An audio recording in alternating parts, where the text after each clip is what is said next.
Hi, I'm Ed Kelley, editor of the Oklahoman. One of the best friends our city and state has ever had is Lee Allen Smith. Lee Allen is an advertising and PR executive who has done more to promote our way of life than just about anyone else over the past quarter century. Not long ago, he suggested Oklahoma City ought to start marketing itself as the Big Friendly, as a way to play on one of our greatest strengths, the inherent friendliness of our people.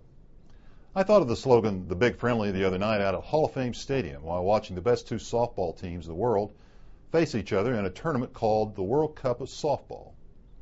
It happened just before the start of the game between the United States and Japan.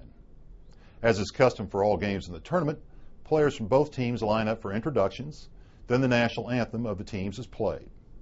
What struck me was the greeting from the fans, most of whom were probably from Oklahoma, for the Japanese players.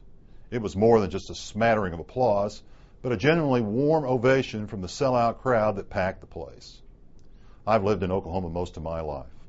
I've seen, both as a journalist and ordinary citizen, the kindness and respect Oklahomans show for others that we too often take for granted. But this one touched me, and I've spent the subsequent days wondering why. 60 years ago, Japan was our mortal enemy in a war that was sparked in part by the sinking of the USS Oklahoma at Pearl Harbor on December 7, 1941. Many young Oklahoman lost his life fighting the Pacific against a sadistic Japan that was hell-bent on conquering our country and our way of life. They say time heals lots of wounds, and maybe that's the case here. Obviously, no one in the stadium had a stake in a war that long ago and far away. Maybe history's lessons of World War II don't get taught much anymore, or they don't mean much anymore. The great film director Clint Eastwood made a couple movies that came out last year on the war in the Pacific from the perspectives of both the Americans and the Japanese.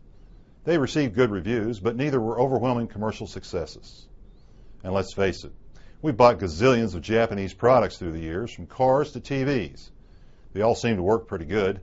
I own a Toyota and a Sony myself.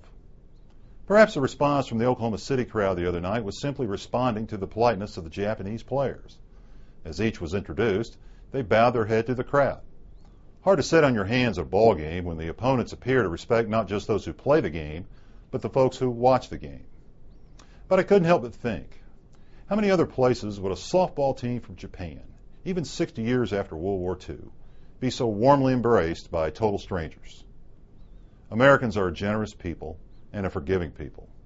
I'm terribly biased, but I think it's even more so for Oklahomans. Lee Allen Smith is right.